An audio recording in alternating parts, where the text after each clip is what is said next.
What's going on, guys? Mickle here, and in this video, we're going to be covering why the SEC has been allowed to continue to delay this case. It seems like every single time a big decision is coming around in the Ripple SEC case, the SEC finds a new way to delay this case and kick the can down the road and push the ruling back even further than it has already been pushed back multiple times. In this video, I'm going to be showing you what this means for the SEC's arguments and why they are choosing to delay this case rather than bringing valid evidence to the table. We're going to look at what different lawyers think about this and why the court has kept granting the SEC these extensions despite the fact that it seems after every extension they are not coming back with any more valid evidence than they had before. We're also going to be talking about at the end of the video why I believe Ripple has been staying very quiet recently, and when this case is over, we are going to see some of the most exciting announcements out of Ripple we have ever seen.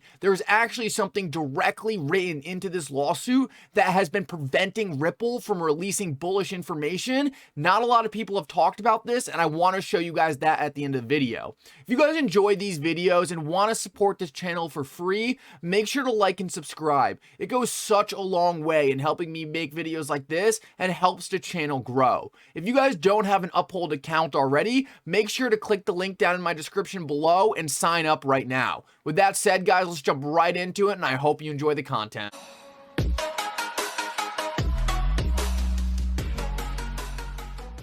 So guys, I wanted to start this video off talking about why the SEC has chosen to continually stall and delay this case rather than bringing information and evidence to the table to prove that Ripple sold XRP like a security. I would say they could bring evidence to prove XRP is a security, but that fundamentally is not true based on their own securities laws. Unfortunately, the SEC is having a hard time realizing that, but that is for another video. I want to start out right here, and I tweeted this out yesterday. I said the SEC legal team low-key kind of sucks.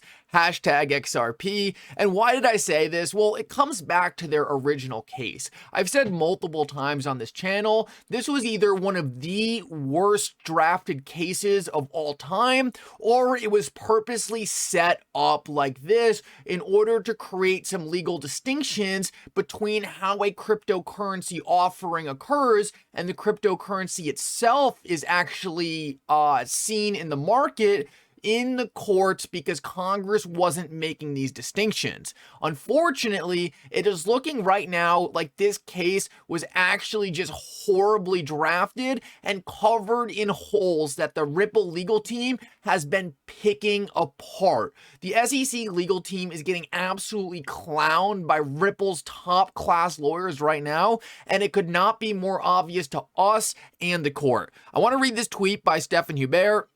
And he said, I'm reading the indictment, which seems even more ridiculous today than it did then. I think that these two 2012 law firm memos, that there was some risk that XRP would be considered a security, is actually the best the SEC has to offer and the centerpiece of their lawsuit. So what he's saying is, how, after all this time, is the SEC's best evidence that XRP is a security is two law firms coming out and saying, by the way, there might be some risk that XRP could be considered a security, and this was said in 2012.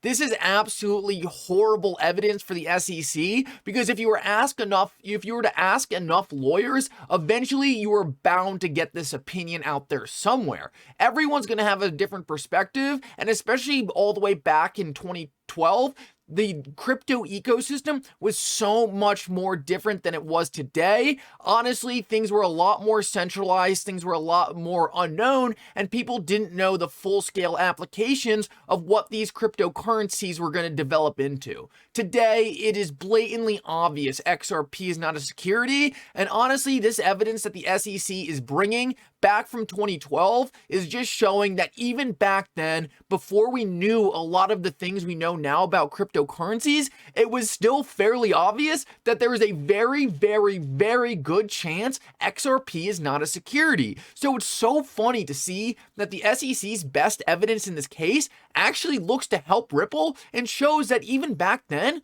lawyers could not specifically and blatantly tell Ripple XRP is a security because it really didn't meet a lot of the attributes that XRP would have to meet to be declared a security. And I tweeted out on top of this, and I just responded with what Stuart Alderati said when he was directly asked about that. He said in an email statement, Ripple General Counsel Stuart Alderati said that when the documents are released, they will show that in 2012, Ripple received a legal analysis that XRP was not an investment contract or security. So this totally shows, even if some lawyers were unsure and saying, we don't think it's a security, but we can see why some people might consider it that, Ripple's legal team did the analysis and they came up with that XRP wasn't a security. So outside of any guidelines by the SEC, which were never given, especially back in 2012, 2013, the SEC didn't start giving any what they call guidance. Sometimes they call it a personal opinion, a whole nother story. They didn't start doing any of that until 2017, 2018. So how could it have possibly been known that XRP was a security if the securities lawyers were breaking it down and said, this most likely is not a security? Obviously, we have no idea what's going to be said in the future, what new laws are going to be made, but our understanding right now is that this is not a security. This is showing that Ripple never had any bad intent or is ever told that they should be worried about the status of XRP. This entire time, they have been doing the best they could do with the little regulation and little guidance they have been given.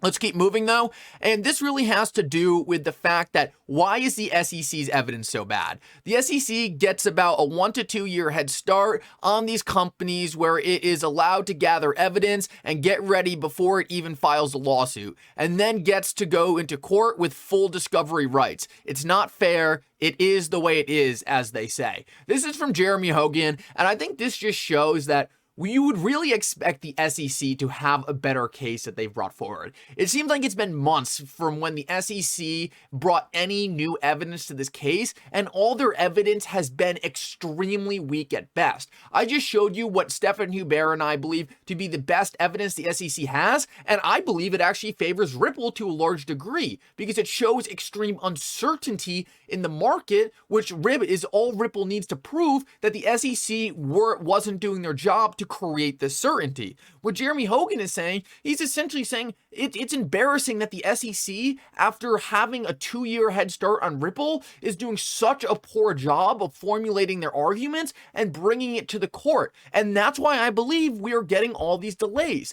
The SEC doesn't actually have any evidence, and the only power they have right now is time. They can't bring new evidence to the table because they don't have it. They are wrong from the start. The only thing they can do is push this case out and hope that Ripple will get so sick of waiting that Ripple will give in on some certain points that I'm sure the SEC is asking for right now. If we take a look at what Jeremy Hogan says right here, and this is him answering someone who is obviously very upset with the fact that this case keeps getting delayed. He said, well, Ripple hasn't really requested for an extension yet, so he's saying, I don't think the requests for extensions have really been one-sided, but I think some of the rulings so far could be thought of as considerate to Ripple. And it's very important that when it comes down to major rulings, Ripple really has been getting the best of the SEC. Despite the fact that we have seen the SEC get multiple extensions, this is all they have gotten. They have lost out on almost all the major rulings and are being forced to give over a ton of different documents to Ripple. The SEC hasn't brought any evidence to the table, and the only thing so far the judge has really granted them for major wins are extensions. The SEC is simply trying to buy time because they know they are fighting the losing case, and the only weapon they have is time. Of course, they are going to utilize the time because it's all they have. They don't have the facts and they don't have the law. Therefore, they are going to use time to the best of their ability because it's all they have. This is a tweet I tweeted out responding to someone who said, people have been talking about a settlement, this case ending for a very long time now. And while he is right, people have jumped the gun. Everyone, all different influencers, lawyers, everyone in the space have assumed this case wouldn't go this long. But I just tweeted out, to be fair, no one expected the SEC to get away with this many delays. Even many lawyers following this case predicted some to be denied. Without delays, we would have likely been seeing all the same docs we're seeing right now 6 months ago. Time is the only weapon the SEC has right now. Hashtag XRP. I thought this was kind of a cool thought because now we're slowly starting to see how bad it was what the SEC was doing during this time period. And I think we would have been seeing all these same documents 6 months ago if this evidence had come out sooner. It just shows that the SEC is really just trying to stall, shake out the weak hands, and hope Ripple surrenders on some points in their attempt to gain some time back. Either way, though, I think it's important that Jeremy Hogan really thinks that this case will not go to trial, as he says right here. He thinks the Garlinghouse and Larson cases could, but thinks it is much more likely, worst case scenario, Ripple gets out at summary judgment. I personally think it will end in a settlement, but obviously I'm not a lawyer, so what does my prediction do? The only reason why I think it's a settlement is because I don't think the judge is going to want to have to rule on these complex issues. I think it's much easier if Ripple and the SEC hash it out, especially since Ripple has been putting forth documentation to other countries on how to properly regulate digital assets. They're very likely have very thought out ideas on how this space could be regulated, and I think a much better ruling would be reached if SEC and Ripple came together and hashed out their disagreements to create a framework for how the future of digital currencies should be regulated. On that end, that would be very reasonable for the SEC to do, and we haven't seen a lot of reason out of that agency, so maybe it's just a pipe dream by me, but I would like to see a settlement because I believe that would be good for both sides. I've said multiple times, this space needs regulation, but it needs the right regulation, not corrupt regulation. So I want to see the SEC pass good rules. I want to see the rules passed by the SEC that it's going to help foster the adoption of blockchain technology in the United States. But I obviously don't want this BS where the SEC makes baseless claims and gives some companies a free pass and others the stick. Anyway, let's keep moving. And I wanted to show you guys this because we haven't seen any game-changing announcements out of Ripple as of recent. We've seen some big ones, them joining different boards for creating or on the boards of digital currency developments, but no massive banks using XRP or anything like that. I just wanted to point out part of the thing the SEC is saying right now